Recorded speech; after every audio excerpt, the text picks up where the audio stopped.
اعوذ باللہ من الشیطان الرجیم بسم اللہ الرحمن الرحیم ان اللہ وملائکتہ یصلون علی النبی یا ایہا الذین آمنوا صلوا علیہ وسلموا تسلیما اللہم صلی علی سیدنا و نبینا و شفیعنا و مولانا محمد وعلی آل محمد وبارک وسلم۔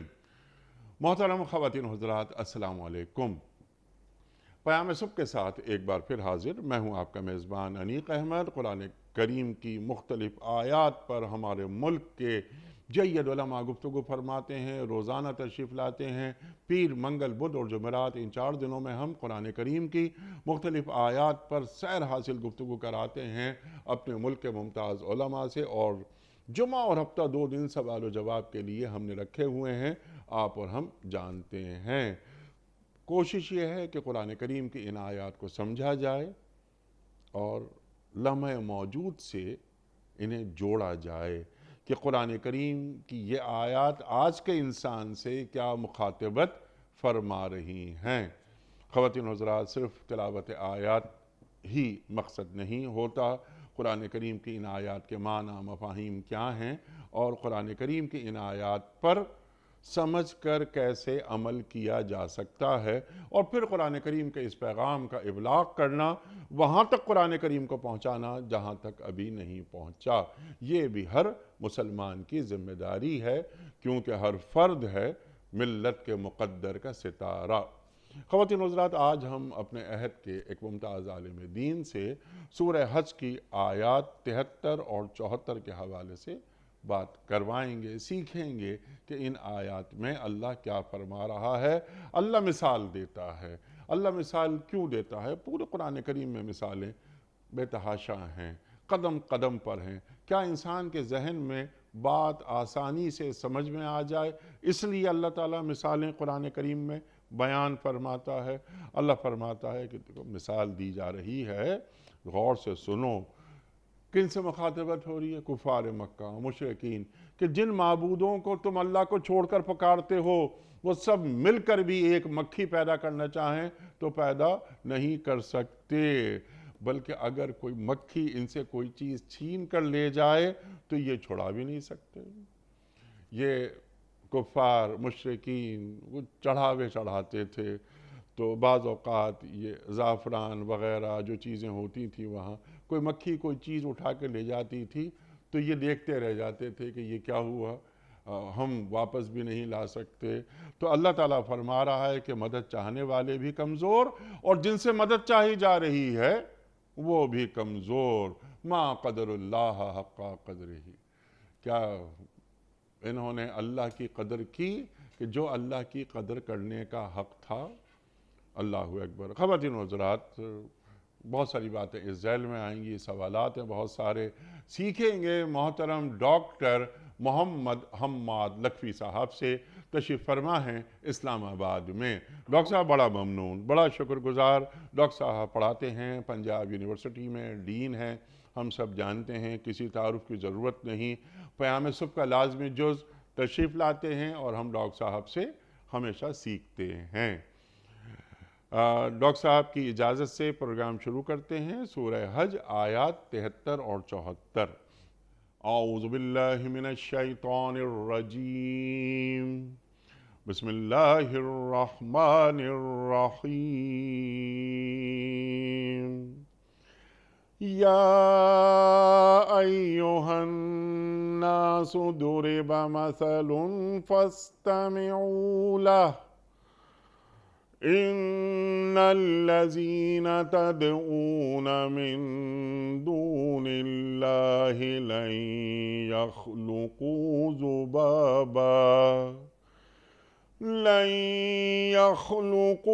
ذبابا ولو اجتمعوا لہ وَإِن يَسْلُبْهُمُ الذُّبَابُ شَيْئًا لَا يَسْتَنقِذُوهُ مِنْهُ ضَعُفَ الطَّالِبُ وَالْمَطْلُوبُ۔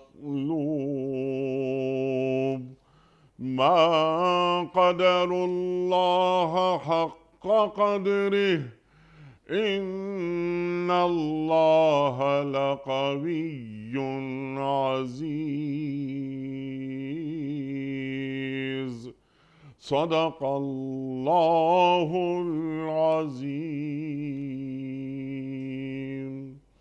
لوگوں ایک مثال دی جاتی ہے، غور سے سنو۔ جن معبودوں کو تم اللہ کو چھوڑ کر پکارتے ہو وہ سب مل کر ایک مکھی بھی پیدا کرنا چاہیں تو نہیں کر سکتے، بلکہ اگر مکھی ان سے کوئی چیز چھین لے جائے تو وہ اسے چھڑا بھی نہیں سکتے۔ مدد چاہنے والے بھی کمزور اور جن سے مدد چاہی جا رہی ہے وہ بھی کمزور۔ ان لوگوں نے اللہ کی قدر ہی نہ پہچانی جیسا کہ اس کے پہچاننے کا حق ہے۔ واقعہ یہ ہے کہ قوت اور عزت والا تو اللہ ہی ہے۔ صدق اللہ العظیم۔ خواتین حضرات، محترم ڈاکٹر محمد حماد لکھوی صاحب کی خدمت میں، اس سے پہلے کہ ہم رکھیں آج کے پروگرام کے حوالے سے پہلا سوال، کل کے پوچھے گئے سوال کا درست جواب اور آج کا سوال آپ کی خدمت میں۔ کل کا سوال ہمارا یہ تھا کہ ام المومنین حضرت عائشہ صدیقہ رضی اللہ تعالی عنہا کن صحابی کی صاحبزادی تھیں؟ درست جواب امیر المومنین حضرت ابو بکر صدیق رضی اللہ تعالی عنہ۔ آج کا سوال نوٹ فرما لیجئے۔ قرآن کریم کی کس صورت میں مسجد ضرار کا ذکر آیا ہے؟ سورہ توبہ میں یا سورہ یونس میں یا سورہ یوسف میں؟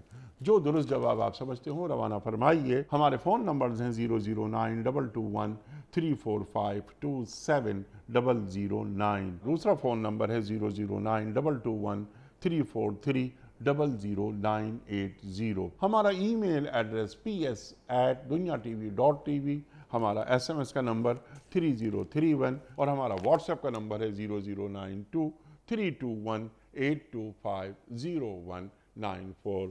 ڈاکٹر صاحب ارشاد فرمائیے کہ سورہ حج کی آیت نمبر 73 میں اللہ تعالیٰ کیا فرما رہا ہے؟ اللہ تعالیٰ یہ مثالوں کے ذریعے کیوں بات سمجھاتا ہے؟ اس کی کیا حکمت ہے؟ بسم اللہ الرحمن الرحیم۔ دیکھیں، واضح طور پر بات یہ ہے کہ یہاں توحید کی ایک دلیل دی جا رہی ہے اور وہ مثال کے ذریعے سے سمجھائی جا رہی ہے، اور مثالیں لوگوں کی جو ادراک کی حد ہوتی ہے اور انسانوں کا جو فہم و ادراک کا ایک لیول ہوتا ہے اس کے مطابق لوگوں کو کوئی بات سمجھانے کے لیے اللہ کریم نے یہ مثالوں کا طریقہ کار قرآن حکیم کے اندر یہ اسلوب اللہ کریم نے اپنایا ہے۔ اور ظاہر ہے کہ کوئی بات جب ڈائریکٹ الفاظ میں کہی جاتی ہے تو وہ کم سمجھ میں آتی ہے، اور جب کسی مثال سے سمجھائی جاتی ہے، اور مثال بھی پھر وہ جو روزمرہ زندگی میں انسان ایک دوسرے کو دیکھتے رہتے ہوں اور ان کے ساتھ جو ہے وہ ان کا کوئی انٹریکشن ہوتا رہتا ہو۔ اب دیکھیں، اصل بات یہ ہے کہ شرک جب آپ کسی بھی لیول پہ کسی بھی درجے کا اور کسی بھی طرح کا شرک اس کی بات کریں تو شرک کی نہ کوئی نقلی دلیل ہو سکتی ہے نہ کوئی عقلی دلیل ہو سکتی ہے، اور اس بات کو اللہ کریم نے اس سے ماقبل کی آیات میں ارشاد فرما دیا کہ جو جتنے بھی لوگ شرک کرتے ہیں ان کے لیے اللہ کریم نے کوئی وَيَعْبُدُونَ مِن دُونِ اللَّهِ مَا لَمْ يُنَزِّلْ بِهِ سُلْطَانًا، جس کی اللہ نے کوئی دلیل نازل نہیں کی، اور وَمَا لَيْسَ عَلَيْهِمْ وَمَا لَيْسَ لَهُمْ بِهِ عِلْم، اور ان کے پاس کوئی علم بھی نہیں ہے، یعنی نہ کوئی عقلی دلیل ہے نہ کوئی نقلی دلیل ہے، ان کے پاس کچھ بھی نہیں ہے۔ لہٰذا دانش کے میدان میں اور علم کے میدان میں اور عقل کے میدان میں کبھی بھی شرک کی کوئی حیثیت نہیں ہے۔ کوئی شخص سوچ سمجھ سے اپنی عقل سے کام لیتا ہو، کوئی شخص اللہ کے دیے ہوئے علم سے کام لیتا ہو تو وہ کبھی مشرک نہیں ہو سکتا۔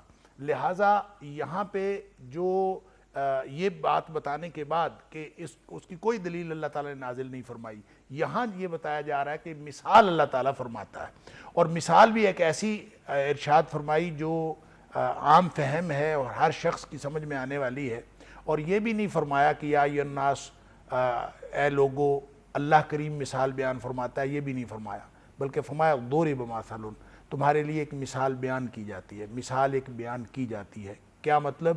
مثال بیان کرنے والا یقیناً اللہ کریم کی ذات ہے، لیکن اس لیے نہیں کہا کہ پوری توجہ جو ہے وہ اس مثال پر رہے کہ اللہ کریم کیا سمجھانا چاہتا ہے، اور جو مثال بیان کرنے والا ہے اس کا ذکر نہیں کیا گیا، اور مجہول کہا کہ ایک مثال بیان کی جاتی ہے، تاکہ جو انسان اپنی فہم کی جتنی قوتیں ہیں وہ ساری کی ساری اس مثال جو بیان کی گئی اس کے اوپر لگا لیں۔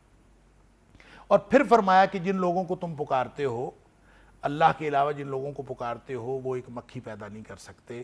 اور یہ مکھی کی مثال اس لیے کہ مکھی دنیا میں حقارت کی ایک علامت سمجھی جاتی ہے۔ لوگ ہر دور میں مکھی سے تنگ ہو کر مکھی کی تحقیر بھی کرتے ہیں، حقارت بھی کرتے ہیں، اور عام طور پر لوگ سوال بھی کرتے ہیں مکھی کو اللہ تعالیٰ نے کیوں بنایا ہے، اور مکھی کے بنانے کا فائدہ کیا ہے، اور اللہ تعالیٰ اپنی مخلوق کی تخلیق کی حکمتیں تو اللہ تعالیٰ ہی جانتا ہے۔ لیکن یہاں اللہ کریم نے ان مشرکوں کو جو شرک کے اندر مبتلا ہیں اور جن کے پاس کوئی عقلی اور نقلی دلیل نہیں ہے، ایک اس مکھی کی مثال دے کر، گویا یہ وہی بات ہے جو اللہ کریم نے سورہ بقرہ کے اندر ارشاد فرمائی کہ لوگ جو ہیں وہ کہتے ہیں کہ اللہ تعالیٰ مچھر کی مثال دے کر کیا سمجھانا چاہتا ہے۔ تو اصل بات یہ ہے کہ اللہ تعالیٰ اس بات سے کوئی نہیں شرماتا کہ مکھی کی مثال دے یا مچھر کی مثال دے، اور اصل بات لوگوں کی تفہیم ہے کہ لوگوں کو قرآن کی بات سمجھ میں آ جائے۔ اس لیے یا ایھا الناس کا جو خطاب ہے، علامہ محمود آلوسی روح المعانی کے اندر یہ کہتے ہیں کہ دیکھیں یہاں یا ایھا الناس جو کہا گیا تو اس کا مطلب تو ہے کہ یہ عام لوگوں کے لیے مثال ہے، اور عام لوگ جو ہیں سارے کے سارے مشرک تو نہیں ہوتے، ان میں سے مومن بھی ہوتے ہیں، تمام لوگ تو مشرک نہیں ہوتے۔ لہٰذا یہاں پہ جب اللہ تعالیٰ یا ایھا الناس فرماتا ہے تو اس سے وہ خاص لوگ مراد ہیں جو شرک کے اندر مبتلا ہیں، کیونکہ آگے اللہ تعالیٰ نے ان الذین تدعون من دون اللہ فرمایا ہے کہ وہ لوگ جن کو تم پکارتے ہو، تو لہٰذا یہ صرف مشرکین کو خطاب ہے، اہل ایمان کو اور توحید والوں کو خطاب نہیں ہے، مشرکین کو خطاب ہے کہ تم ذرا غور کرو اس مثال کے اوپر کہ مکھی کو ایک مکھی کی کیا حیثیت ہے، ایک انتہائی حقارت کی مثال ہے، اور فرمایا کہ جتنے لوگ تم پکارتے ہو لن یخلقوا ذبابا ولو اجتمعوا لہ، یہ ایک مکھی پیدا نہیں کر سکتے اگرچہ یہ سارے اس کے اوپر جمع ہو جائیں۔ اب دیکھیں کسی ایک معبود کی بات نہیں ہے، کسی ایک بت کی بات نہیں ہے، دنیا کے سارے سائنسدان، دنیا کی وہ ساری ہستیاں، دنیا کے نمرود، دنیا کے فرعون، جو دنیا کے کتنے جو سارے انڈسٹریلسٹ سارے اکٹھے ہو جائیں، ساری دنیا کا سارا علم اکٹھا ہو جائے، وہ سارے مل کے ایک مکھی نہیں بنا سکتے۔ یہ چیلنج ہے اللہ کریم کا، اور وہ مکھی جب نہیں بنا سکتے یہ تو پھر دور کی بات ہے، یعنی آپ صرف ان کو جن کو پوجا جاتا ہے، جن کو پکارا جاتا ہے اللہ کے علاوہ، وہ سارے اکٹھے ہو جائیں تو ایک مکھی نہیں بنا سکتے۔ دنیا کائنات کی ساری قوتیں اکٹھی ہو جائیں، اللہ کے علاوہ مخلوق کی قوتیں اکٹھی ہو جائیں، مکھی نہیں بنا سکتے، پھر یہ تو دور کی بات ہے۔ وَإِن يَسْلُبْهُمُ الذُّبَابُ شَيْئًا لَا يَسْتَنقِذُوهُ مِنْهُ، کہ اگر وہ مکھی کوئی چیز ان کے سے چھین کے لے جائے، اور اس کی مثال وہی ہے جو آپ نے اس کی جو اولین مصداق تو وہی ہے جو آپ نے بتایا کہ بتوں کے اوپر شہد اور زعفران وغیرہ پھینک دیا جاتا تھا، مکھیاں آتی تھیں اس کے اوپر بھنبھناتی رہتی تھیں اور مکھیاں اٹھا کے لے جاتی تھیں۔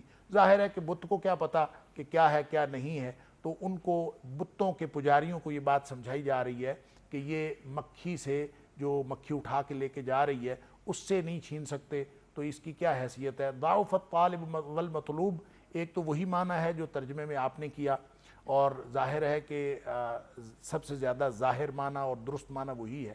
لیکن ایک اور بات جو مختلف مفسرین نے، اور خاص طور پہ ایک مفسر ہے نظم الدرر، ان کی تفسیر ہے علامہ برہان الدین بقائی، وہ یہ کہتے ہیں کہ اصل میں جس وقت یہ کہا گیا کہ مکھی چھین کے لے جائے اور اس سے یہ سارے مل کر مکھی سے واپس نہیں لا سکتے، تو ایک ذہن میں یہ سوال پیدا ہو سکتا ہے، یا ذہن کی جو کیفیت ہے وہ اس طرف مائل ہو سکتی ہے کہ مکھی گویا بڑی طاقتور ہے، مکھی کے پاس بڑی طاقت ہے، وہ کچھ چھین کے لے گئی، اور ساری دنیا کے یہ سارے سائنسدان سارے لوگ مل کے اس سے مکھی سے چھین نہیں سکتے، تو اس کا مطلب ہے اس کے پاس بڑی قوت ہے۔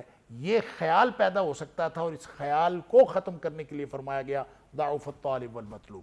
یہ جو مکھی جس سے یہ سارے یعنی چھیننے کے لیے آئیں، اب دو اس کے معنی ہو سکتے ہیں کہ مکھی آئی اور وہ وہاں سے چیز اٹھا کے لے گئی، تو مکھی جو آنے والی ہے وہ طالب ہے، اور وہ جو وہاں سے جو چیز اٹھائی وہ مطلوب ہے، اور پھر جب کہا جا رہا ہے کہ اس سے چھین لو تو مکھی جو ہے مطلوب ہے، اور جو یہ سارے جو چھیننے والے جن کو کہا جا رہا ہے کہ چھین لو یہ طالب ہیں۔ تو تو یہ طالب اور مطلوب دونوں ہی یہ انتہائی کمزور ہیں، کسی کے اندر کوئی طاقت نہیں ہے، نہ چھیننے والے کے اوپر نہ چھینے جانے والے کے اوپر. لہٰذا ایک تو یہ مثال کے اندر ہی طاقت کا اگر توازن کسی طرف خیال جائے تو اس کا خاتمہ کر دیا گیا ہے. اور دوسرا اصل معنی یہ ہے کہ جن سے مدد چاہی جا رہی ہے، ان الذین تدعون کے ساتھ اس کا تعلق ہے کہ جن کو پکارا جا رہا ہے وہ بھی انتہائی بودے اور کمزور، اور جو پکارنے والے ہیں وہ بھی انتہائی بودے اور کمزور. کیونکہ جو پکارتا ہے انیق صاحب، جو پکارتا ہے، جو کسی کو مدد کے لیے پکارتا ہے، وہ اپنے کمزور ہونے کی تو دلیل اور ثبوت اسی وقت پیش کر دیتا ہے کہ میں کمزور ہوں، میں اس لیے مانگ رہا ہوں. اور جس سے مانگا جا رہا ہے وہ بھی اگر کمزور ہے، گویا مرید بھی اور مراد بھی اور مانگنے والا بھی اور جس سے مانگا جا رہا ہے وہ بھی، مدد مانگنے والا بھی اور مدد جس سے مانگی جا رہی وہ بھی، وہ انتہائی کمزور ہے. اور پھر فرمایا ما قدر اللہ حق قدرہ، اللہ کی قدر ہی نہیں کی. یہ کس چیز کو بنا کے، یہ عجیب و غریب، یعنی ایک خالق ہے، باقی ساری کائنات مخلوق ہے، مخلوق میں سے کسی کو بھی یہ بنائیں گے تو اس سے بڑی اللہ کی ناقدری اور کیا ہو سکتی ہے. یہ خلاصہ میں نے عرض کر دیا. اب اس کی جو تفصیلات ہیں وہ انشاءاللہ اس جی میں سبحان اللہ سبحان اللہ. آپ نے دونوں آیات کا بالکل جو اہم نکات تھے وہ بالکل واضح کر دیے، اور پس منظر بھی، شان نزول بھی، وہ سب سامنے آ گئی بات. اب ہم ذرا ایک ایک پوائنٹ کو لے کر آگے چلتے ہیں. آپ نے بالکل بہت شاندار بات کہ مکھی انتہائی بے قدر چیز، اس کی مثال اللہ دے رہا ہے. میں نے سوال یہ رکھا تھا کہ اللہ تعالیٰ مثالیں کیوں دیتا ہے؟ آپ نے وضاحت سے بات فرما دی. تِلْكَ الْأَمْثَالُ نَضْرِبُهَا لِلنَّاسِ لَعَلَّهُمْ يَتَفَكَّرُونَ. اللہ تعالیٰ قرآن کریم میں فرما رہا ہے، وہاں بھی ناس کا لفظ آ گیا، اللہ اکبر، تاکہ لوگ اس پر غور و فکر کریں. ناس میں ہم بھی شامل ہیں. تو کیا قرآن کریم کی آیات میں موجود جو مثالیں ہیں، کیا ہم ان پر غور و فکر کر رہے ہیں؟ اور اللہ تعالیٰ کو قرآن کریم کی ان آیات میں موجود مثالوں پر غور و فکر کیوں مطلوب ہے؟ تو ان آیات کے معنی مفاہیم کیا واضح ہو جاتے ہیں، زاویہ نگاہ بدل جاتی ہے، باتیں واضح ہو جاتی ہیں. اللہ تعالیٰ کو قرآن کریم کی ان مثالوں کے ذریعے کون سی فکر اللہ تعالیٰ متعارف کروانا چاہتے ہیں؟ قرآن حکیم جو انسانوں کو 3 مراحل سے گزارنا چاہتا ہے، اس میں سب سے پہلا ہے علم. لوگ جہالت کی بنیاد پر کوئی کام نہ کریں، وہ علم کی بنیاد پر کریں. سبحان اللہ. دوسری چیز ہے تفکر اور تدبر، جس کے بارے میں آپ نے ارشاد فرمایا اور آیت کا حوالہ بھی دیا. اور تفکر اور تدبر کے بغیر انسان کبھی بھی اس کی نہ اصل جو مدعا اور مقصد ہے اس کو سمجھ سکتا ہے، نہ اس کی معنویت کو سمجھ سکتا ہے، اور نہ ہی اپنی زندگی کے لیے اس کو کوئی سبق اخذ کر سکتا ہے. لہٰذا تفکر اور تدبر کرنا کسی بھی آیت کے اوپر یہ بہت ضروری ہے. حضرت اس لیے قرآن نے افلا یتدبر القرآن افلا یتدبرون القرآن ما علی قلوب اقفالها، یہ قرآن میں غور و تدبر کیوں نہیں کرتے؟ کیا ان کے دلوں پر تالے لگے ہوئے؟ یعنی اللہ نے تفکر اور تدبر کی ایک قوت انسان کو عطا کی ہے. حیوانات سے اس کو جو ممتاز کیا، یہی ایک قوت ہے جو اس کو ممتاز کرتی ہے. یہ غور و فکر اگر نہیں کرتے تو پھر اس کا مطلب تو ہے یہ کہ یہ کسی چیز کو سمجھتے نہیں ہیں. اور کسی چیز سے نتیجہ اخذ کرنا ہو تو پھر تیسرا مرحلہ آتا ہے جس کو کہتے ہیں تعقل. تعقل کا مطلب یہ ہے کہ آپ اس تدبر اور تفکر کے نتیجے میں ایک اس کی تفہیم حاصل کریں اور اس کو پھر اپلیکیشن اپنے اوپر اپلائی کرنے کے لیے اس میں سے نتیجہ اخذ کریں. اس کو کہتے ہیں تعقل. اس لیے اللہ تعالیٰ نے قرآن میں یہ بھی فرمایا ان شر الدواب، جو سب سے زیادہ بدترین مخلوق ہے وہ ہیں جو عند اللہ الصم البکم الذین لا یعقلون، وہ لوگ جو بالکل اندھے اور بہروں کی طرح قرآن پڑھتے رہتے ہیں اور دیکھتے رہتے ہیں اور کبھی بھی ان کو سمجھتے نہیں ہیں. لہٰذا غور و فکر جو ہے اصل چیز یہ ہے، آپ اس کے اوپر غور و فکر کریں. اور غور و فکر صرف مثالوں پر نہیں بلکہ پوری کی پوری جو قرآن کی آیات ہیں سب کے اوپر غور و فکر کریں. اور پھر اللہ تعالیٰ جو خاص طور پر مثالیں بیان کرتا ہے یہ گویا اس تفہیم کی تائید کے لیے ہوتی ہیں اور اس کو اس انسان کی تفہیم کو آسان بنانے کے لیے ہوتی ہیں. پھر بھی اگر انسان غور و فکر نہ کرے تو پھر اس سے بڑا ظالم اور کون ہوگا جو قرآن کو سمجھے بھی اور اس کے اوپر غور و فکر نہ کرے اور پہلا علم ہے، پھر تفکر و تدبر ہے، اور پھر اس کے بعد تعقل اور اس کا نتیجہ نکال کے اپنی زندگی پر اپلائی کرنا ہے۔ یہ قرآن سے اگر نہ کیا جائے تو اس کا مطلب ہے کسی شخص نے قرآن پڑھا ہی نہیں۔ سبحان اللہ، سبحان اللہ، سبحان اللہ، سبحان اللہ۔ ایک تو قرآن کریم پر غور و فکر کرنا، قرآن کریم کی آیات ہم سے کیا مخاطبت کر رہی ہیں، اور پھر جب اللہ تعالیٰ زور دے رہا ہے اور یہ مطلوب ہے اللہ تعالیٰ کو کہ مثالوں کو سمجھو، غور و فکر کرو، تو کیا ہم مثالوں پر غور کر رہے ہیں؟ اصل میں انیک صاحب، یہ جو غور و فکر ہے نا اللہ کی آیات پر، اس کو دو طرح سے سمجھنا چاہیے جی کہ ایک وہ آیات ہیں جو اللہ کریم نے قرآن کے اندر نازل فرمائی ہیں، اور یہ نازل جو فرمائی ہیں ان کو آیات کہا ہے۔ آیات کا معنی ہے نشانیاں، حالانکہ یہ جملے اور فقرے ہیں قرآن میں، لیکن ان کو نشانیاں کہا ہے۔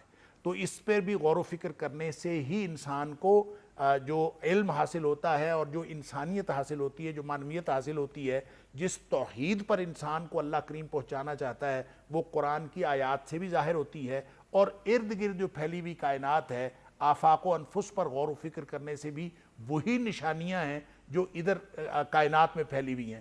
تو جو نشانیاں اللہ کریم نے قرآن میں بیان کی ہیں اور جو نشانیاں ارد گرد پھیلی ہوئی کائنات میں ہیں، ان کے اندر کوئی تضاد نہیں ہے۔ اگر انسان غور و فکر کرے ارد گرد پھیلی ہوئی کائنات میں یا غور و فکر کرے اللہ کے قرآن میں، دونوں صورتوں میں وہ توحید پر پہنچ سکتا ہے۔ اور سنریہم آیاتنا فی الآفاق وفی انفسہم، ہم ان کو نشانیاں دکھائیں گے آفاق و انفس کی، حتی یتبین لہم انہ الحق، کہ یہ پہچان جائیں گے کہ جو قرآن میں جو آیات نازل ہوئی ہیں یہ بھی حق ہیں۔ گویا وہ اور وہ جو ارد گرد پھیلی ہوئی کائنات میں، دونوں میں کوئی فرق نہیں ہے۔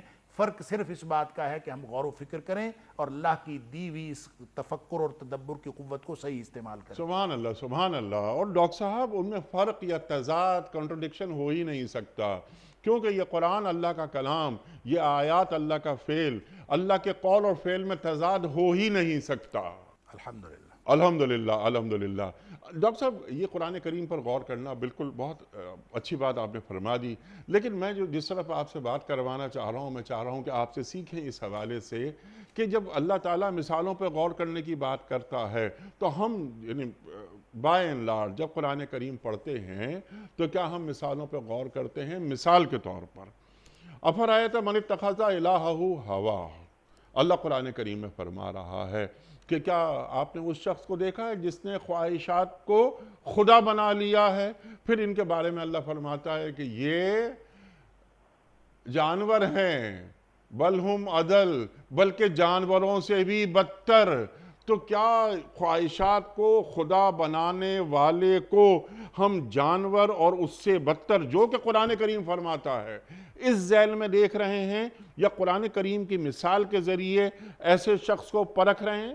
دیکھیں، حیوانات سے انسان کا امتیاز یہی غور و فکر ہے، اور اگر انسان نہیں کرتا تو جس طرف آپ نے اشارہ فرمایا، قرآن کہتا ہے لہم قلوب لا یفقہون بہا، ان کے پاس دل ہیں لیکن یہ اس سے سمجھتے نہیں ہیں۔ لہم آذان لا یسمعون بہا، ان کے پاس کان بھی ہیں، آرگن موجود ہے، یہ اس سے سنتے نہیں جو سننا ہے اصل میں۔ اور ان کے پاس لہم اعین لا یبصرون بہا، یہ آنکھیں بھی ہیں لیکن اس سے جو دیکھنا ہے وہ دیکھتے نہیں ہیں۔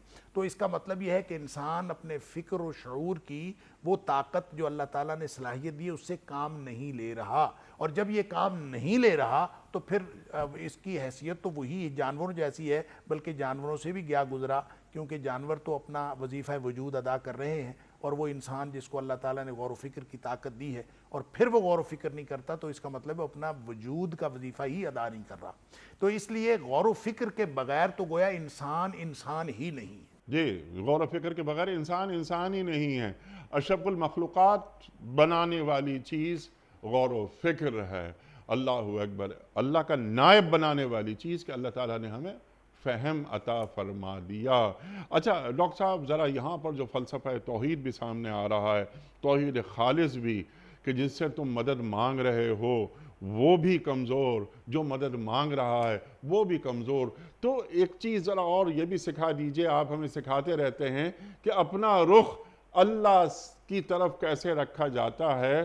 مشکل کشائی یا کسی بھی مصیبت میں، کسی بھی لمحے، بس زندگی کے ہر پل میں مجھے اللہ سے ہی جڑے رہنا ہے۔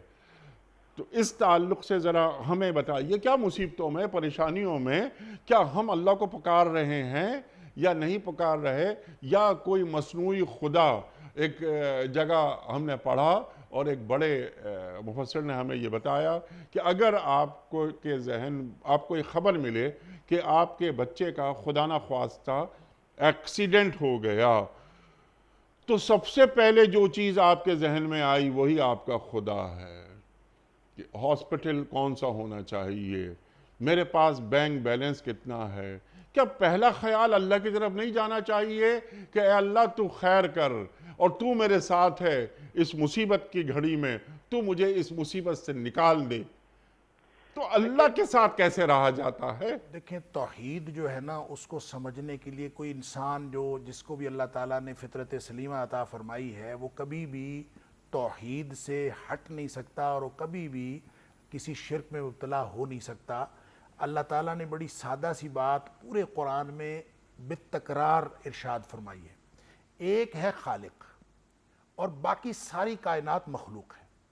وہ جو خالق ہے وہ اکیلا ہے اور اس نے ساری مخلوق پیدا کی ہے۔ جب آپ مخلوق کی، اور مخلوق اور خالق کا فرق اتنا ہے کہ مخلوق کی یہ جو ساری کائنات، یہ تو زمین اتنی سی ہے، اس زمین کے اوپر مخلوق ہے، اور ہو سکتا ہے کسی اور سیارے پر یا ستارے پر بھی مخلوق ہو، پھر پورا نظام شمسی، پھر نظام ہائے شمسی لاکھوں گنا بڑا سورج ہماری اس زمین سے، پھر یہ سارے مل کے 9 ستارے مل کے یہ مل کے ایک نظام شمسی بنتے ہیں، پھر 9 سیارے جو ہیں یہ نظام شمسی، اس کے علاوہ اتنے بڑے نظام شمسی ہیں جن سے یہ کہکشاں بنتی ہے، پھر پتہ نہیں کتنی کہکشائیں ہیں۔ یہ آپ کائنات کو آپ ایکسپلور کرتے جائیں آگے سے آگے، لاکھوں کروڑوں اربوں کھربوں میل، سمجھ میں نہیں آتا کتنی ہے۔ یہ ہے ساری مخلوق، اور اس کے اوپر اللہ کا عرش ہے، اور وسع کرسی السماوات والارض، زمین و آسمان کے اوپر اللہ کی کرسی حاوی۔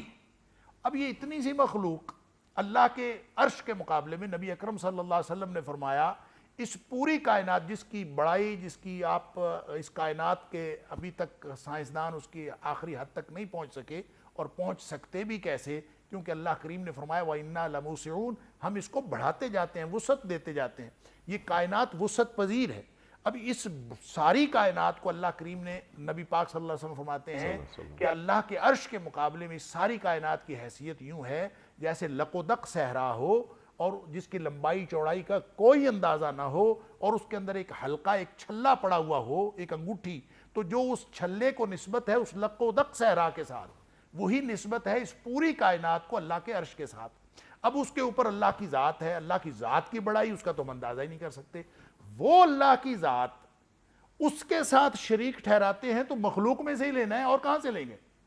اور وہ اتنی سی مخلوق، اس مخلوق کے مقابلے میں، اس مخلوق میں سے کوئی بھی آپ جو چنتے ہیں تو اس خالق کے مقابلے میں چنتے ہیں۔ یہ ہے وہ بات جو اللہ کریم بار بار سمجھاتا ہے۔ اللہ تعالیٰ فرماتا ہے لا یخلقون شیئا وہم یخلقون، بھئی یہ مخلوق ہے، مخلوق خالق کا حق ہوتا ہے کہ اس کو پوجا جائے، خالق کا حق ہوتا ہے کہ اس کی بندگی کی جائے۔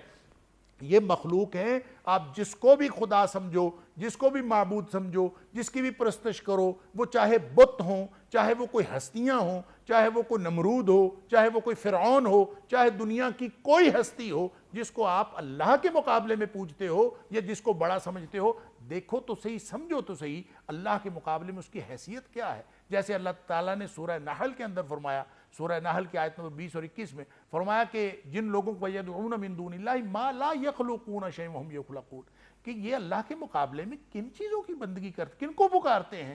جو کچھ بھی پیدا نہیں کرتے بلکہ وہ خود پیدا کیے ہوئے ہیں۔ تو گویا ایک ہے خالق اور ایک ہے مخلوق۔ جب مخلوق میں سے کوئی پیدا کرنے والا ہے ہی نہیں، اور پھر اللہ تعالیٰ نے سورہ رعد کے اندر فرمایا کہ یہ ام جعلوا للہ شرکاء یخلقوا کخلقہ، کیا انہوں نے ایسے شریک بنائے ہیں جنہوں نے کوئی چیز پیدا کی ہو اللہ کی مخلوق کی طرح؟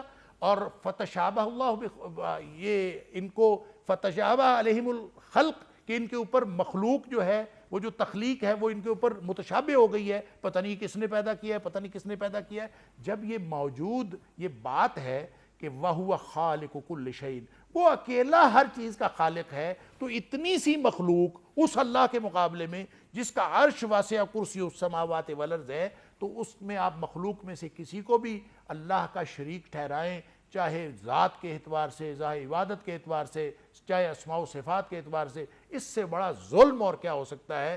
اس لیے اللہ کریم نے قرآن میں اس بات کو ظلم بھی فرمایا ہے، حدیث قدسی میں بھی اس بات کو ظلم فرمایا گیا ہے، اور یہ جو ما قدر اللہ حق قدر ہی ہے، یہ بھی اصل میں اسی طرف اشارہ کرتی ہے کہ مخلوق میں سے کوئی اللہ کے مقابلے میں ہو کیسے سکتا ہے۔ مخلوق انتہائی بودی، انتہائی کمزور اور انتہائی چھوٹی، اور اللہ کی بڑائی جس کا اندازہ ہی نہیں کیا جا سکتا۔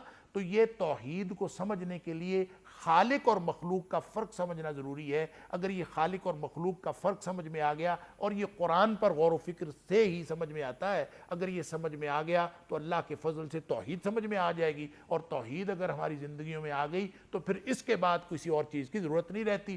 پھر آپ کے بیٹے کا ایکسیڈنٹ ہو، پھر آپ کو کوئی مصیبت ہو، آپ کے ذہن میں آپ کو پتہ ہوتا ہے کہ یہ مخلوق ہے کس قابل، اتنی سی پوری کائنات مل کے اتنی سی ہے، اللہ کی ذات کے مقابلے میں اس کی کوئی حیثیت نہیں ہے، تو مخلوق کی طرف دھیان کیوں جائے گا؟ دھیان تو اس مالک کی طرف جائے گا۔ وَهُوَ خَالِقُ كُلِّ شَيْءٍ وَهُوَ الْوَاحِدُ الْقَهَّارُ، وہ اکیلا ہے، زبردست قوت والا ہے، تو توقع اور امید اور خواہش اور ہر چیز کی جو امید ہے اور خوف ہے وہ تو اسی کی طرف جائے گا، کسی اور کی طرف کیوں جائے گا؟ سبحان اللہ، سبحان اللہ۔ تو کیا اس ذیل میں کیا آپ اپنے جو محترم ناظرین ہیں انہیں آپ یہ تعلیم کریں گے کہ اللہ تعالیٰ کی صفات کو بھی بنظر غائر دیکھا جائے اور انہیں سمجھا جائے، تاکہ انہیں سمجھ کر اللہ ہماری ترجیح اول بن جائے؟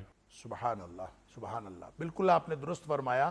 دیکھیں، ایک ہے توحید ذات، ایک ہے توحید فی العبادت، اللہ تعالیٰ کی ذات میں توحید، اللہ تعالیٰ کی عبادت میں توحید، اور اس کو آپ توحید ربوبیت کہہ لیں، توحید ذات کو، توحید الوہیت کہہ لیں، توحید فی العبادت کو، اور تیسری ہے توحید اسماء و صفات، اس کو توحید فی الافعال بھی کہا جا سکتا ہے۔ وہ سارے اسماء، وہ سارے نام، وہ ساری صفات جو صرف اللہ کے لائق شان ہیں، اس کی اللہ کی ذات میں کمی سمجھنا بھی شرک ہے، اور ان صفات اور اسماء کی مخلوق کے اندر موجودگی سمجھنا بھی شرک ہے، جو صرف اللہ کے لائق شان ہے۔ مثال کے طور پر اللہ سنتا ہے، اس کی صفت یہ ہے اجیب دعوت الداعی اذا دعان، میں ہر پکارنے والے کی پکار کا جواب دیتا ہوں جب بھی وہ مجھے پکارے۔ اب یہ اللہ کی صفت ہے۔ اللہ بغیر کسی حوالے کے، بغیر کسی ٹیلی فون کنیکشن کے، بغیر کسی ظاہری رابطے کے، اللہ تعالیٰ ہر وقت ہر شخص کی بات سنتا بھی ہے، اس کو قبول بھی فرماتا ہے۔ یہ شان کس کی ہے؟ اللہ کی۔ اب اگر کوئی شخص سمجھے کہ میرا اللہ میری نہیں سنتا، یہ شرک ہے، گویا اس نے اللہ کی ذات میں کمی، اللہ تعالیٰ کی صفت کے اندر کمی پر یقین رکھا۔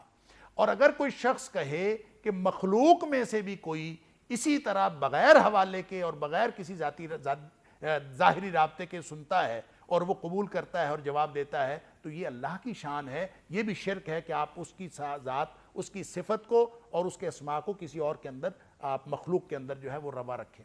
یہ دونوں قسم کی اس طرح سے اسماء و صفات کو جب آپ اللہ کی ذات کو، وہی فاعل ہے، وہی اللہ ہی رحم کرنے والا ہے، اللہ ہی مشکلیں آسان کرنے والا ہے، اور اللہ کے علاوہ کوئی مشکل آسان کرنے والا ہے نہیں، اور زندوں میں سے مردے پیدا کرنے والا، مردوں میں سے زندہ پیدا کرنے والا، اور تولج اللیل والنہار، رات کو دن سے ملانے والا اور دن کو رات سے ملانے والا، یعنی انہونیاں بالکل الٹ، دن سے یعنی اجالے کو اندھیرا بنا دے، اندھیرے کو اجالا بنا دے، یہ ساری کی ساری جس کو ہم امپاسبلٹیز کہتے ہیں، وہ ساری کی ساری اس کے ہاتھ میں ہیں۔ جب ہم اس اللہ کی ذات کو چھوڑ کر مخلوق کے چھوٹے چھوٹے جو بودے، یہ بالکل چھوٹی چھوٹی مخلوق جو ہے، اس کی حیثیت ہی کوئی نہیں اللہ کے مقابلے میں، جب ہم اس کو کچھ سمجھنا شروع کر دیں گے تو اللہ تعالیٰ مکھی کی مثال سے نہ سمجھائے تو اور کس بات سے سمجھائے؟ سبحان اللہ، سبحان اللہ۔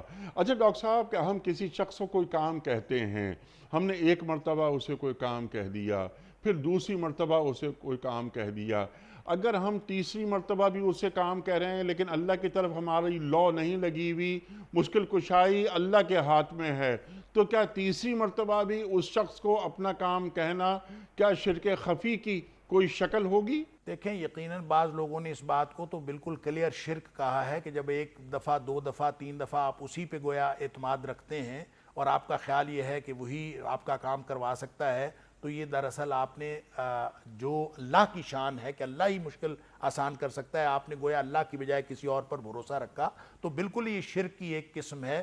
اگر آپ کے ذہن میں سوائے اللہ کے، دیکھیں اللہ نے اسباب پیدا کیے ہیں اور یہ جو مسبب الاسباب ہے وہ صرف اللہ ہے، سبب کو استعمال کرنا اور مسبب الاسباب پر یقین رکھنا یہ اسلام ہے۔ اور اگر کوئی شخص سمجھے کہ صرف اللہ پر اعتماد کرنے کا، اللہ پر توکل کرنے کا مطلب یہ ہے کہ آپ جو ہے وہ دنیا کا کوئی جو سبب ہے، جو اللہ تعالیٰ نے جو اسباب و ذرائع دیے ہیں ان کو استعمال نہ کریں، یہ بالکل غلط مفہوم ہے۔ دنیا کے اسباب استعمال کرنے ہیں اس خیال سے، اس نیت سے استعمال کرنے کہ یہ بھی اللہ نے دیے ہیں اور اللہ تعالیٰ نے آپ کو کوئی چیز عطا کی ہے، آپ اس کو استعمال کریں، لیکن بھروسہ اللہ پر رکھیں۔ اور جب آپ کا بھروسہ اللہ پر ہے تو پھر انشاءاللہ آپ کی دنیا کے یہ سارے بھروسے یہ چھوڑ جائیں، آپ کا ساتھ دنیا کے سارے سہارے آپ کا ساتھ چھوڑ جائیں، تو اس سے انسان مایوس نہیں ہوتا بلکہ اس کا توکل بڑھتا چلا جاتا ہے۔ اور توکل، ایبسولوٹ توکل ہوتا ہی اس وقت ہے جب انسان دنیا کے سارے سہاروں سے، سارے اسباب سے مکمل طور پر مایوس ہو جائے۔ دنیا سے وہ مکمل مایوس ہوگا تو اس کا مکمل اعتماد، مکمل توکل اللہ پر ہوگا، اور جس کا مکمل توکل اللہ پر ہو گیا اس کے بعد اللہ تعالیٰ کبھی بھی، اللہ سے بڑا باوفا ساتھی کوئی نہیں، اس کے بعد اللہ تعالیٰ اس کو کبھی گرنے نہیں دیتا۔ سبحان اللہ، سبحان اللہ، اس کے بعد اللہ اسے گرنے نہیں دیتا۔ سبحان اللہ۔ وہ توکل کیسے پیدا کیا جاتا ہے، اللہ کو اپنا وکیل کیسے بنایا جاتا ہے، وہ بھی ڈاکٹر صاحب آپ فرمائیے گا، لیکن اب یہ جو اگلی آیت ہے اس کو ہم شروع کرتے ہیں، ایسا نہ ہو کہ وقت مکمل ہو جائے۔ ما قدر اللہ حق قدرہ، اللہ اکبر، اللہ اکبر۔ اب یہ تو کفار اور مشرکین کے ذہن میں باتیں ہوتی چلی آ رہی ہیں، آپ نے باتیں بالکل واضح کر دیں، سمجھا دی ہمیں۔ اب انہوں نے اللہ کی قدر اس طرح کی ہی نہیں جس طرح اللہ کی قدر کرنے کا حق تھا۔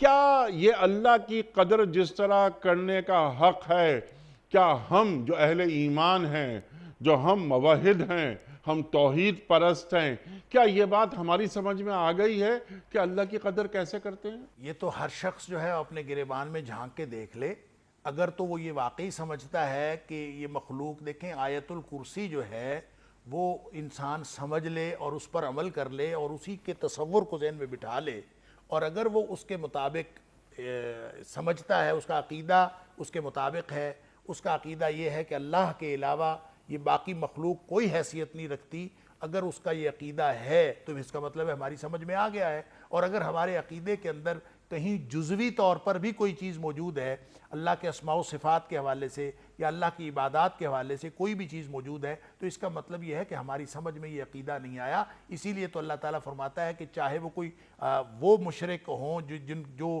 رجسٹرڈ جہنمی تھے، جو بتوں کے پجاری تھے، اور جو اللہ کے علاوہ، آپ دیکھیں نا بت بھی تو کیا تھے، بت بھی تو تصویریں تھیں ان صالحین کی، جن صالحین کو تاریخ میں وہ سمجھتے تھے یہ اللہ کے بزرگ بندے ہیں، اور انہوں نے وہ بتوں کی تصویریں بنا کے رکھ لی تھیں کہ یہ اللہ کے ہمیں ما نعبدہم الا لیقربونا الی اللہ زلفیٰ، ہم اس کو اس لیے ان کے قریب جاتے ہیں، ان کی پرستش پوجا پاٹ کرتے ہیں کہ یہ ہمیں اللہ کے قریب کر دیتے ہیں۔ لہٰذا جب بھی آپ اس طرح کا کوئی عقیدہ رکھتے ہیں یا اس طرح کا کوئی عمل کرتے ہیں تو اس کا مطلب یہ ہے کہ آپ نے اللہ کی قدر کو پہچانا ہی نہیں۔ ہم یہ کہیں کہ اللہ ہماری نہیں سنتا، کتنے مسلمان ہیں جن سے آپ یہ فقرہ سنتے ہیں کہ اللہ ہماری نہیں سنتا۔ اللہ کیسے سنتا ہے؟ اللہ تعالیٰ کو سنانے کے لیے ہم نے بہت سارے مختلف طریقے اختیار کیے ہوئے ہیں۔ اللہ ہماری نہیں سنتا۔ اللہ قرآن میں اعلان کرتا ہے کہ یجیب دعوت الداعی اذا دعان، گویا ہم اللہ تعالیٰ کی اس صفت کا انکار کر رہے ہیں جب ہم کہتے ہیں اللہ ہماری نہیں سنتا۔ اللہ تو سنتا ہے، ہم اپنے آپ کو اللہ کو سنانے والا بنائیں، ہم اپنا عقیدہ ویسے کریں کہ اللہ تعالیٰ ہماری سنتا ہے۔ تو اعلیٰ حاصل قیاس کہنے کی بات یہ ہے کہ ما قدر اللہ حق قدرہ، جب آپ اللہ کی قدر، اللہ کی بڑائی کو ذہن میں رکھ لیں تو اللہ کی بڑائی کے مقابلے میں مخلوق تو کوئی حیثیت ہی نہیں رکھتی. تو جب وہ حیثیت ہی نہیں رکھتی، آپ کے ذہن میں اللہ کے مقابلے میں کسی چیز کی حیثیت ہو تو اس کا مطلب ہے آپ نے اللہ کی قدر نہیں کی. وہ چاہے مسلمان ہو چاہے کوئی غیر مسلم ہو، اگر اپنے عقیدہ اور عمل کے اعتبار سے وہ اللہ کی ذات کے مقابلے میں، اللہ کی ذات کے مقابلے میں مخلوق کی کوئی حیثیت سمجھتا ہے تو اس کا مطلب ہے اس نے اللہ کی قدر نہیں کی، اس نے اللہ کی قدر پہچانی ہی نہیں. بالکل ٹھیک ہے، بالکل واضح. لیکن مخلوق سے مقابلہ تو اللہ تعالیٰ کا ویسے بھی عام طور پہ نہیں کیا جاتا. وہ اہل ایمان ہوں خاص طور پہ، وہ کیسے مقابلہ یا موازنہ کر سکتے ہیں؟ یہ جو آپ نے بات فرمائی کہ اللہ کی قدر کرنا، اس کو سیکھنا پڑتا ہے. یہ کوئی 2 منٹ کا کام نہیں ہوتا کہ 2 منٹ میں بات سمجھ میں آ جائے. تو اللہ تعالیٰ کی معرفت یا اللہ تعالیٰ پہ توکل، اللہ پہ مکمل بھروسہ. ڈاکٹر صاحب، اسے یعنی اس منزل تک پہنچنے کے لیے آدمی کو کیا کرنا پڑتا ہے؟ اسے جیسے آپ نے بات فرمائی، بہت اچھی بات کہ آیت الکرسی، اللہ لا الہ الا هو الحی القیوم لا تاخذہ سنۃ ولا نوم، ہم پڑھ رہے ہیں. کون نہیں پڑھتا؟ اور کس کے گھر میں قرآن کریم نہیں ہے؟ یعنی اہل ایمان کی بات میں کر رہا ہوں. لیکن وہ جو بھروسہ ہے، جو بھروسہ کامل جسے کہتے ہیں، اپنا رخ اللہ کی طرف رکھنا، انی وجہت وجہ للذی فطر السماوات والارض حنیفا، یہ معاملات کچھ اور ہوتے ہیں نا. تو اس کی تربیت کیسے ہوتی ہے؟ اللہ سے قریب کیسے ہوا جاتا ہے؟ اللہ کی معرفت کیسے ہوتی ہے؟ دیکھیں، توحید کی قسمیں ہیں 3. ایک ہے ذات جو میں نے پہلے عرض کیا، اور ایک ہے اسماء و صفات یا اللہ کے افعال. عام طور پر جو شرک واقع ہوا ہے پوری تاریخ میں، وہ نہ اللہ کی ذات میں شرک واقع ہوتا ہے، جیسے آپ نے فرمایا کہ کون موازنہ کرتا ہے اللہ کی ذات اور مخلوق کا؟ کوئی بھی موازنہ نہیں کرتا. یہ بالکل ٹھیک بات ہے. اور اللہ کی ذات کو مشرکین مکہ بھی مانتے تھے، اور اللہ تعالیٰ قرآن میں یہ مشرکین مکہ کا عقیدہ بیان کرتا ہے وَلَئِن سَأَلْتَهُمْ مَنْ خَلَقَ السَّمَاوَاتِ وَالْأَرْضَ وَسَخَّرَ الشَّمْسَ وَالْقَمَرَ. یہ مختلف جگہوں پہ اللہ کریم نے سورہ عنکبوت کے اندر، سورہ مومنون میں، سورہ زخرف میں، سورہ یونس میں یہ عقیدہ بیان کیا کہ ان سے پوچھو کہ زمین و آسمان کا خالق کون ہے، سورج چاند کس کے کنٹرول میں ہے، تو یہ کہیں گے اللہ ہی کرتا ہے. اس کا مطلب ہے اللہ کی ذات کے بارے میں بھی وہ کلیئر تھے، اور اللہ کے اسماء و صفات کے بارے میں بھی کلیئر تھے. اور صرف ایک مسئلہ ہے جس میں شرک واقع ہوتا ہے تاریخ میں، اس کے علاوہ کسی چیز میں شرک عام طور پہ واقع نہیں ہوا. وہ ہے توحید الوہیت یا توحید فی العبادت، یعنی اللہ کی بندگی کرنا. جو بندگی کے قبیل کی جتنی بھی چیزیں ہیں جو صرف اللہ کے لائق شان ہیں، وہ آپ کسی اور کے لیے روا رکھیں تو یہ بندگی ہے، اور یہ بندگی اللہ کے علاوہ کسی اور کی نہیں ہو سکتی. جب آپ عملاً کرتے ہیں، موازنہ تو آپ نہیں کر رہے ہوتے، لیکن عملاً یہ کر رہے ہوتے ہیں. جیسے آپ نے خود ہی آیت تلاوت فرمائی کہ ارائیت من اتخذ الہہ ہوا، کیا آپ نے ایسے شخص کو دیکھا جس نے اپنی خواہش نفس کو اپنا الہ اور اپنا معبود بنایا ہوا ہے؟ گویا وہ اپنی خواہش نفس کے مطابق زندگی گزارتا ہے. لہٰذا انسان بنیادی طور پر یعنی اپنی فطرت کے اعتبار سے عبد پیدا ہوا ہے، اور اس عبد کا اس حقیقی معبود کے ساتھ اگر تعلق نہ ہو، اس حقیقی معبود کا یہ غلام نہ ہو، تو یہ عبد تو ہوتا ہے. لہٰذا یہ اگر اللہ کا عبد نہیں ہے تو یہ مخلوق میں سے کسی کا عبد ہوتا ہے. یہ دھکے کھاتا پھرے، کسی جابر فرعون کا غلام بنے، پیٹ کا غلام بنے، پیسے کا غلام بنے، اور کسی بھی چیز کا غلام نہ بنے تو کم از کم اپنی خواہش کا غلام بنے. اسی لیے اللہ کریم نے فرمایا ان ساری چیزوں کو چھوڑ کر اگر یہ اپنی ہر چیز امید اور خوف اللہ کے سامنے جھکا دے اور اللہ کے ساتھ منسوب کر لے، منسلک کر لے، اور عبادت کی قبیل کی کوئی چیز کسی اور کے لیے روا نہ رکھے، چاہے وہ کوئی مردہ ہو، چاہے وہ کوئی بت ہو، چاہے وہ کوئی مورتی ہو، کسی کے سامنے، چاہے وہ کوئی ہستی ہو، کسی کے سامنے اس طرح نہ جھکے، نہ اس سے امید رکھے، نہ اس سے خوف رکھے. جو خوف اور امید رکھنا اللہ کے لائق شان ہے، تو بس وہ توحید ہے. اگر یہ درمیان والی بات انسان کی سمجھ میں آ گئی، انسان عملی طور پر یہ کرنا شروع کر دے، تو وگرنہ تھوریٹیکلی تو کوئی موازنہ نہیں کرتا اللہ کا اور مخلوق کے ساتھ. عملی طور پر ہم جو غلطی کرتے ہیں اس سے یہ ساری توحید ہماری گڑبڑ ہوتی ہے. جی سبحان اللہ، سبحان اللہ. ڈاکٹر صاحب، آخری سوال آج کے پروگرام کا، اسی ذیل میں جو آپ نے بات فرمائی اس کو ہمیں سمجھا دیجئے آپ. کسی بھی چیز میں جب ہم ایکسل کرنا چاہتے ہیں، آگے بڑھنا چاہتے ہیں، تو اسے وقت دیتے ہیں. کوئی بھی شعبہ ہو اس پوری کائنات کا، کوئی بھی شعبہ ہو، اس میں ایک پرفیکشنسٹ ہوتا ہے. وہ ایک کھلاڑی ہو یا کوئی بھی شعبہ ہو اس کا، وہ آگے بڑھتا ہے، پریکٹس کرتا ہے، ریاض کرتا ہے، وقت لگاتا ہے اور پھر اس شعبے میں وہ آگے بڑھ جاتا ہے. یہ جو گفتگو آپ نے فرمائی میں بہت غور سے سن رہا تھا. یہ تمام ظاہر ہے توکل ہمیں معلوم ہے، اللہ، توحید، ہم سب واقف ہیں.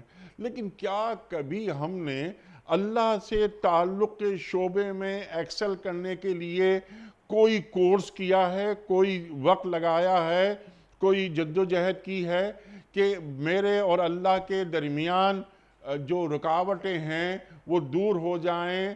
وَالَّذِينَ جَاهَدُوا فِينَا لَنَهْدِيَنَّهُمْ سُبُلَنَا. وہ طریقہ کار کیا ہے؟ جو دین کا فلسفہ ہے وہ ہم سب جانتے ہیں. ہم سب اللہ پر کامل ایمان رکھتے ہیں. ہم سب نمازیں پڑھتے ہیں. ہم سب جب نماز پڑھتے ہوئے اللہ اکبر کہتے ہیں تو ہمیں معلوم ہوتا ہے کہ ہم نے اللہ اکبر کہا اور ہاتھ باندھ لیے کہ ہم نے اللہ کی کبریائی بیان کر دی. لیکن ما قدر اللہ حق قدری، کہ کیا یہ وہی اللہ اکبر ہے جو میں پڑھ رہا ہوں، یا یہ وہی سجدہ ہے جو میں کر رہا ہوں، وہ سجدہ جو اللہ کو مطلوب ہے مجھ سے؟ تو میں نے ایکسل کہاں کیا؟ میں نے اللہ سے جو میرا تقرب ہے اس میں اضافہ کیسے ہوتا ہے؟ اس کا دیکھیں، اللہ تعالیٰ نے قرآن میں مختلف حوالوں سے مختلف طریقے بتائے ہیں. مثال کے طور پر جیسے اللہ کریم نے سورہ آل عمران کے اندر فرمایا کہ الذین یذکرون اللہ قیاما وقعودا وعلی جنوبہم ویتفکرون فی خلق السماوات والارض. جو کھڑے بیٹھے اپنے پہلوؤں پر لیٹے اللہ کو یاد کرتے ہیں، یعنی وَيَتَفَكَّرُونَ فِي خَلْقِ السَّمَاوَاتِ وَالْأَرْضِ، اور زمین و آسمان کی تخلیق میں غور و فکر کرتے ہیں. اس کا مطلب ہے ان کا اللہ کو یاد کرنے کا یہ سٹائل نہیں ہوتا کہ وہ صرف نماز تو پڑھ لی اور اللہ کو وہاں یاد کر لیا اور باہر نکلے تو پھر اپنی مرضی کا کاروبار کیا، مرضی کی نوکری کی اور وہاں بیٹھ کے جس طرح سے مرضی کیا. اور کوئی شخص اگر پوچھے وہ کہے وہ عبادت ہے، یہ ہمارا کاروبار ہے، وہ عبادت ہے، یہ ہماری نوکری ہے. جو 24 گھنٹے کی ہماری زندگی ہے اس کے اندر اگر اللہ تعالیٰ کی ذات نہیں ہے، اس کے اندر اللہ یاد نہیں ہے، اور ہر عمل اور ہر قدم اٹھاتے ہوئے اور ہر اپنا ہاتھ کی جنبش تک آپ اگر یہ یاد نہیں رکھتے کہ میرا اللہ کس بات میں راضی ہے اور کس بات میں ناراض ہے، اگر یہ پریکٹس کر لیں اور آج سے یہ شروع کر دیں کہ ہر قدم اٹھانے سے پہلے یہ سوچیں کہ اس میں میرا اللہ راضی ہے یا ناراض، یوں اللہ کو جب یاد رکھیں گے تو پھر انشاءاللہ آخرت کی فکر بھی لگ جائے گی اور ربنا ما خلقت ھذا باطلا سبحانک فقنا عذاب النار کی دعائیں بھی نکلیں گی. اور پھر جو اس کے بعد آنے والی دعائیں ہیں وہ گویا اللہ تعالیٰ کے ساتھ اس قرب کا اظہار کرتی ہیں جو اصل میں اللہ تعالیٰ، یہ جو تقاضا ہے توحید کا کہ انسان اس طرح سے اللہ کے ساتھ جڑ جائے. اور یہ جڑتا تب ہے جب انسان اپنی پوری زندگی کو 24/7 اللہ تعالیٰ کی مرضی سے گزارنے کا عزم کرتا ہے. سبحان اللہ، سبحان اللہ. ڈاکٹر صاحب بہت شکر گزار آپ کا، آپ تشریف لائے. وقت یہاں مکمل ہوا ہمارے آج کے پروگرام کا. بہت ساری باتیں، بہت سارے سوالات اس ذیل میں مزید ہو سکتے تھے. انشاءاللہ کسی اور پروگرام میں ڈاکٹر صاحب سے پوچھیں گے. کوئز کل کا سوال ہمارا یہ تھا کہ ام المومنین حضرت عائشہ صدیقہ رضی اللہ تعالی عنہا کن صحابی کی صاحبزادی تھیں؟ درست جواب امیر المومنین حضرت ابو بکر صدیق رضی اللہ تعالی عنہ. آج کا سوال نوٹ فرما لیجئے. قرآن کریم کی کس صورت میں مسجد زرار کا ذکر آیا ہے؟ سورہ توبہ میں یا سورہ یونس میں یا سورہ یوسف میں؟ جو درست جواب آپ سمجھتے ہوں روانہ فرمائیے. ہمارے فون نمبرز ہیں 009221234527009. دوسرا فون نمبر ہے 0092234300980. ہمارا ای میل ایڈریس ps@dunyatv.tv.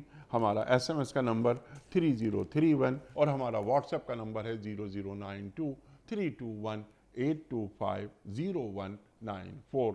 وقت ہے قرآن دازی کا، اور کراچی میں کوئی مہمان نہیں. ایک پرچی میں نکالتا ہوں اور یہ پرچی نکلی. سراج رشید صاحب ہیں حیدرآباد سے. سراج رشید صاحب حیدرآباد سے آپ کی خدمت میں دنیا ٹی وی کی جانب سے دینی کتب پر مشتمل گفٹ ہیمپر آپ کے گھر روانہ کیا جا رہا ہے بذریعہ کوریئر. پیام صبح کا اختتام ہوتا ہے روزانہ ایک قول پر، اور وہ قول ہوتا ہے صاحب نہج البلاغہ امیر المومنین حضرت علی مرتضیٰ کرم اللہ وجہہ کا۔ آپ فرماتے ہیں بلند انسان کے بہترین اعمال میں سے یہ ہے کہ وہ دوسروں کی غلطیوں کو نظر انداز کرتا ہے۔ بلند انسان کے بہترین اعمال میں سے یہ ہے کہ وہ دوسروں کی غلطیوں کو نظر انداز کرتا ہے۔ سبحان اللہ، سبحان اللہ۔ اپنے میزبان انیق احمد کو کل تک کے لیے اجازت دیجیے۔ خدا حافظ۔